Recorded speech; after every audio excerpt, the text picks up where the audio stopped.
बिस्मिल्लाहिर्रहमानिर्रहीम। अस्सलाम वालेकुम मेंबर्स व्यूअर्स, होप सब खैर खैरियत से होंगे। आज की वीडियो में जी डिस्कस कर लेते हैं। एक तो मिनी बजट आज फिर डिले हो गया, अब होपफुली कल प्रेजेंट होगा, बट उसकी कुछ डिटेल्स जो सी हैं वो आई हैं। और मार्केट ने आज कैसा परफॉर्म किया और कल क्या एक्सपेक्ट कर सकते हैं और हमारी स्ट्रेटजी क्या होनी चाहिए।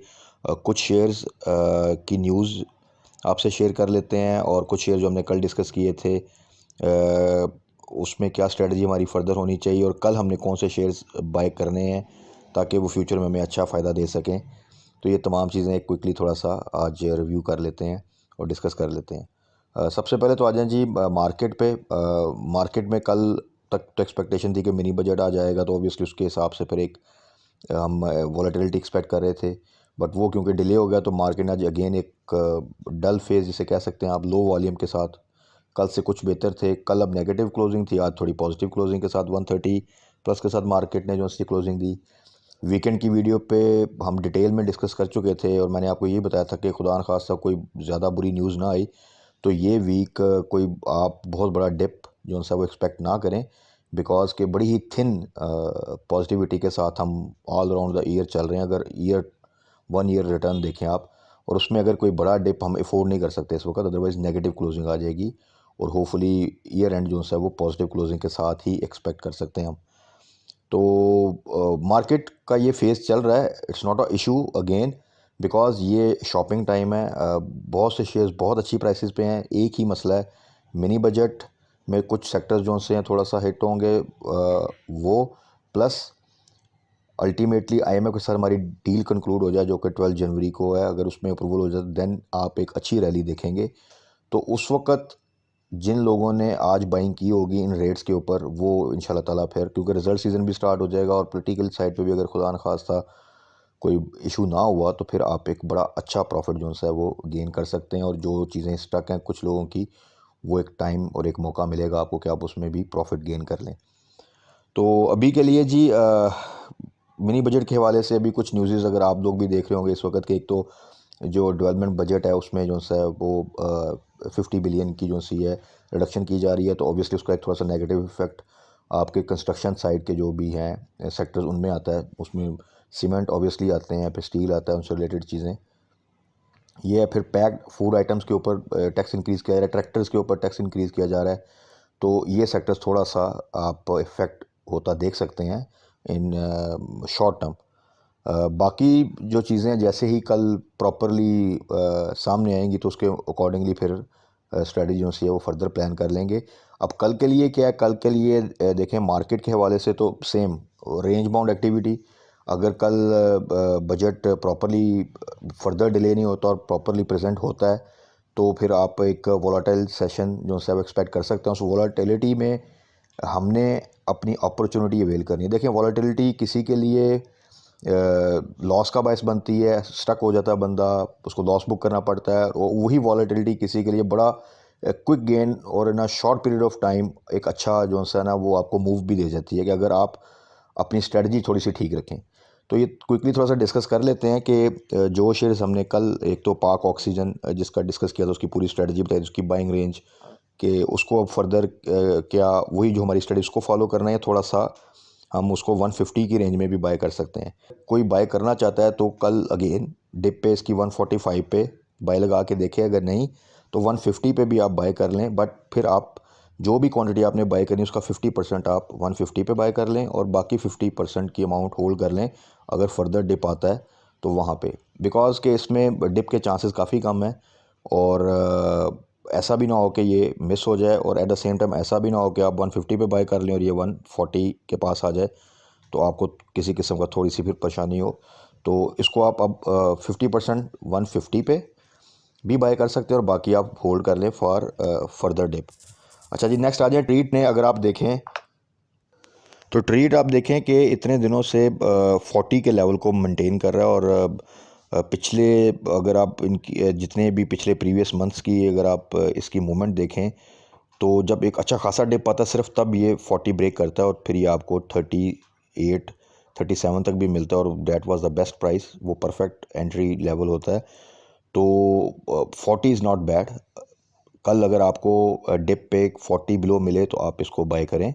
और थोड़ा सा होल्ड करेंगे। ये जैसे ही फिर 40 से ऊपर जाए तो आप एक इमीडिएट प्रॉफिट टेकिंग इसमें कर सकते हैं। और अगर आप होल्ड करना चाहें for medium term, result season भी आगे आ रहा है आपको, तो फिर तो इसका टारगेट जो है वो आप 50, और जब 50 को सस्टेन कर गया तो फिर फर्दर 60 इंशाल्लाह ताला। तो जिन लोगों के पास ऑलरेडी है वो होल्ड करें, एवरेज करना चाहें तो फिर वो 40 से नीचे ही एवरेज करें। और जिन लोगों ने एंट्री लेनी है नई, अगर लेना चाहते हैं तो वो इवन 40 पे भी एंट्री ले सकते हैं। स्ट्रेटजी वही कर लें 50% 40, और बाकी 40 से नीचे आए तो वहाँ पे कल जब मार्केट स्टार्ट हो तो थोड़ा डिप का वेट कर लें, 40 से नीचे 39 पे बाय लगा दें। अगर डिप मिलेगी तो वहाँ मिल जाएगा। अगर आप देखें कि नहीं नीचे आ रहा 40 से, तो देन आप 40 पे भी एंट्री ले सकते हैं। उन लोगों के लिए जो कि फ़र्स्ट टाइम इसमें एंट्री लेना चाहते हैं, जिनके पास ट्रेड नहीं है। जिनके पास ऑलरेडी है उन्होंने अगर एवरेज करना है तो वो थोड़ा 40 से नीचे वेट कर लें, या 40 से नीचे जो है बाय लगा दें। ठीक है जी, ये तो हो गई ट्रेड की कंप्लीट स्ट्रेटजी। अच्छा, जी टेक के हवाले से आज न्यूज़ है, अगर आप देखें जी टेक ने थोड़ा सा डिप लिया है पिछले दिनों। अच्छा, पीएसएक्स में एक ये भी बड़ा ट्रेंड है कि जो शेयर्स ने एक रैली बनानी होती है उससे पहले उसको अच्छा खासा एक जो है ना डाउन ट्रेंड में लाया जाता है, जिसके वजह से डर के बहुत से जो से लोग उसको छोड़ देते हैं। ऑफ मार्केट ट्रांजैक्शन में 10 रुपीज़ के ऊपर 16 मिलियन शेयर जो से हैं वो बाय किए गए हैं। तो अब आप खुद अंदाज़ा लगा लें कि 16 मिलियन शेयर जो से हैं ऑफ मार्केट में 10 के रेट में हैं। तो इस वक्त जिन लोगों के पास है या जो 10 पे एंट्री लेना चाहते हैं तो it's a quite secure rate. और ये यहाँ से जब अगर मूवमेंट बनाएगा तो 14-15 तो आप इजीली इसमें जो है वो टारगेट कर सकते हैं। जिन लोगों ने हाई साइड पे किया हुआ है वो बिलो 10 इसको एवरेज कर सकते हैं। इंशाल्लाह ताला ये फ्यूचर में एक अच्छा मोमेंटम बना देगा। थोड़ी सी मार्केट स्टेबलाइजेशन चाहिए। उसके बाद जी हम नेटवर्क की न्यूज़ भी आई है। आपको पता है कि उसके जो से एडवर्टाइजमेंट के जो चार्जेस हैं वो उसमें 40% इंक्रीज़ किया गया, जो कि डायरेक्टली उसके रेवेन्यू जो है उसमें इफ़ेक्ट करेगा। और ऑब्वियसली उनकी प्रॉफिटेबिलिटी ईपीएस जो है वो इंक्रीज़ होगी। तो अभी के प्रेजेंट सिनेरियो में देखें, हम नेटवर्क की जो न्यूज़ आ रही हैं उस लिहाज से 6.5 6 to 6.5 is the best rate to enter, even 6.5 to 7 जहाँ पे भी डिप पे आपको मिले। जिन लोगों ने ऑब्वियसली लिया हुआ है वो अगर एवरेज करना चाहें तो 6.5 से नीचे, और अगर कोई एंट्री लेना चाहता है तो वो डिप पे हम एंट्री लेके थोड़ा सा होल्ड करेगा। तो फ्यूचर में होपफुली जो न्यूज़ आ रही हैं, जिस तरह के हम टाइम टू टाइम डिस्कस कर रहते हैं, इसके एक अच्छी रैली आप एक्सपेक्ट कर सकते हैं और एक अच्छा प्रॉफिट। और इस वक्त ये अच्छे सिक्योर रेट्स पर है। अच्छा, जिसके बाद टीआरजी को मेंशन करने का मकसद ये था कि टीआरजी की मूवमेंट अगर आप देखें तो टीआरजी डेली के आपको 5-6 रुपए की या समटाइम्स ज़्यादा की बड़ी अच्छी मूवमेंट दे रहा है। तो बहुत से दोस्त मुझसे ऑफ द रिकॉर्ड भी पूछते रहते हैं कि टीआरजी में क्या स्ट्रेटजी है, कुछ ने 120 130 के पास अगर बाय किया तो वो क्या करें। तो देखें, टीआरजी में अभी स्ट्रेटजी जो बेस्ट है वो आप थोड़ा सा इसको इस तरह कर लें कि जो इसमें ट्रेड करना चाहते हैं, तो एक्चुअल टाइम तो था जब ये इसकी सारी न्यूज़ बैड आई, और ये आपको याद होगा कि 80 से भी आई थिंक नीचे चला गया था, और फिर वहाँ से इसने बाउंस बैक किया वो बाय बैक की न्यूज़, और फिर इसमें जो इनके पास एक वो लिक्विडिटी आई उसकी वजह से। अब इसमें वो जो तमाम जो नेगेटिव न्यूज़ हैं वो सेटल डाउन हो चुकी हैं तकरीबन। तो इसमें अब आप अगर आपने एंट्री लेनी है तो आप 50% को ट्रेड करें, और 50% अगर आप थोड़ा सा होल्ड करें तो वो आपको फर्दर जो है फिर अपसाइड पे आप उसको टारगेट कर लें।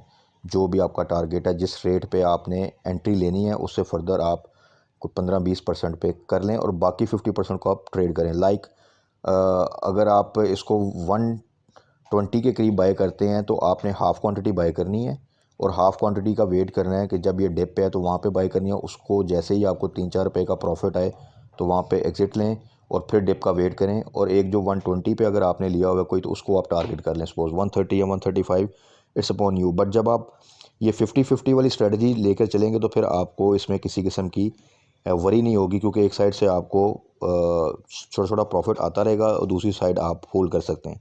अगर आप वन गो में कंप्लीट बाय कर लेंगे तो देन अगर वो नीचे आ गया तो देन फिर वो प्रॉब्लम हो सकता है। और टीआरजी की जो अगर आप मूवमेंट देखें तो ऑब्वियसली उसमें फ्लक्चुएशन आती है। वो थोड़ी सी एक रैली बनाता है, उसके बाद एक करेक्शन लेता है, और फिर वो आगे इस तरह मूव करता है। जिस तरह आज वो 118 के करीब है, तो कल अगर आपको डिप पे मिले ये 115 या 114 के पास, तो वहाँ पे आप एंट्री लें। और अगर ये अपसाइड पे जाए तो फिर थोड़ा सा वेट कर दें फॉर डिप, या अगर लेनी भी एंट्री तो आप फिर ब्रेक इवन पे 50% की एंट्री सिर्फ लें और बाकी 50% होल्ड करें फॉर एनी डिप।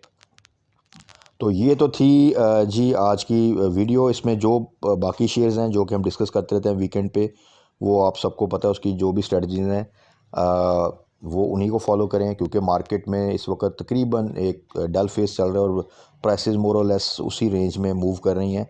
तो वही हमारी स्ट्रेटजी है कल भी के लिए भी, कि डिप पे जो जो रेट्स हम डिस्कस करते रहते हैं टाइम टू टाइम, वहाँ पे आपने बाय करना है अपनी चीज़ों को या एवरेज करना है। वही 4-5% से नीचे अगर आपको मिले चीज़ें, और हाई साइड पे आपने जो चीज़ें आपने शॉर्ट टर्म के लिए बाय की हैं उनमें प्रॉफिट जहाँ पे आपको मिल रहा है वो प्रॉफिट टेकिंग करनी है। बाकी जो मीडियम टर्म टारगेट्स हैं वो इंटैक्ट हैं, वो चीज़ें फिर इंशाल्लाह ताला हम रिज़ल्ट सीज़न में उनकी प्रॉफिट टेकिंग करेंगे, और टाइम टू टाइम हम चीज़ों को फर्दर ऐड अप करते जाएंगे। कौन सी चीज़ें इस वक्त ज़्यादा क्विकली हमें फ़ायदा दे सकती हैं वो हम अपनी आगे जो वीडियोज़ हैं उसमें डिस्कस करते रहेंगे इंशाल्लाह ताला। तो कल के लिए जी hold your positions, buy on dip, और wait for the mini budget to clear further. उसके बाद हम फिर इंशाल्लाह ताला अपनी स्ट्रेटजी को मज़ीद रिफ़ाइन कर लेंगे। तब तक अपना ख्याल रखिएगा, दुआ में याद रखिएगा। Stay blessed. अल्लाह हाफ़िज़।